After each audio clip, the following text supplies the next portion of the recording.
ABC News contributors, former Republican Congresswoman Barbara Comstock of Virginia and former Democratic Senator Heidi Heitkamp from North Dakota for more on this. Thank you both for being here.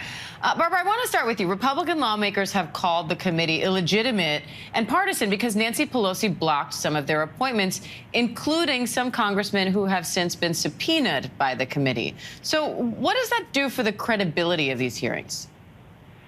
Well, actually, this committee is bipartisan.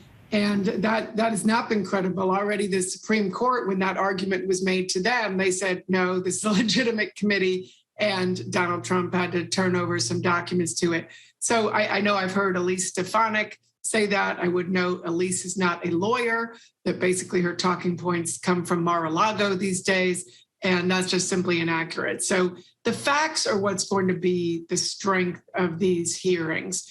And I think it's going to take everyone back to those 2 months after the election leading up to January 6th and just see the minute by minute of that day on January 6th, because so many people, for example, if people watch Fox, they are not particularly familiar with all of this. So I hope, and I certainly am happy that ABC is and other networks are going to be covering this closely, because it'll be unfiltered, it'll be factual. And you're even going to see, members of Congress's tape-recorded conversations where they were acknowledging they were afraid that the Trump people would be violent and that there would be unrest. That certainly Kevin McCarthy and others thought what the president himself did was wrong. And I think that time frame, those 3 hours when Donald Trump did nothing and was reportedly gleeful, that is going to be in stark contrast to what was happening on Capitol Hill with people being beaten and officers, people who claim they support police, yet here they were allowing this to happen. So I think you will see the gross dereliction of duty of Donald Trump and his involvement throughout the process and his refusal to listen to his own attorneys and his own staff and his own campaign staff who told him he lost, and his own family for that matter, probably. Heidi, why is the committee holding this hearing now and in prime time? What do you think they're hoping to accomplish?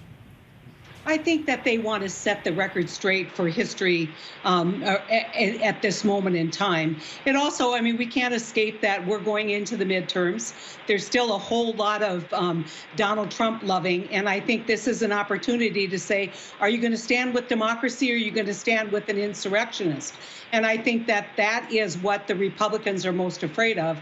We've seen during this primary season for the midterms that Donald Trump still plays an outsized role in the Republican Party. You can't watch this video without seeing a Trump flag or a Trump sign. This idea that it was someone other than Trump supporters who stormed the Capitol and led the insurrection is absolutely wrong. And so I think that this is both for the historic record.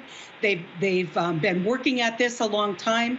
I think that when you look at the timing, there's been a lot of people saying, why didn't you do this earlier? I'm not one of those people. I think it's better to do it right than fast. And I think that the committee has been very disciplined in how they've approached this. I think Barbara outlined exactly what's going to happen tonight. But I think more and more, there is this sense that if we do not want this kind of government in the future, government by insurrection, we need to expose this before the midterms, because it is critically important voters understand what happened on January 6th. And Barbara, when you're looking ahead to the midterms and the timing of these hearings, you're a Republican. You do not support President Trump. You did not, offer any kind of support for what happened on January 6th. Do you worry about the ramifications of these hearings and Democrats, what they might do to try to use these hearings heading into the midterms, not only for Trump supporters, but Republicans in general? No, I don't, because I think they're very important for history. And those who are going to continue to be election deniers, I think many of them will fail.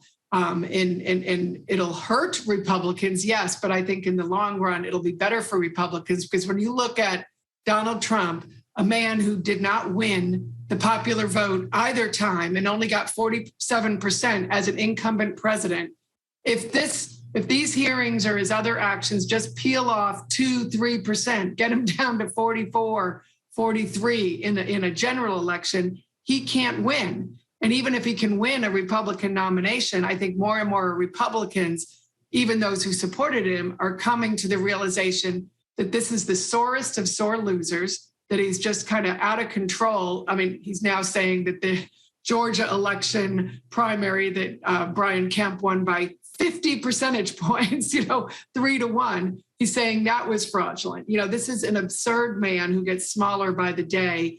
And I think history will not be kind to him, and nor should it, but Republicans shouldn't be either.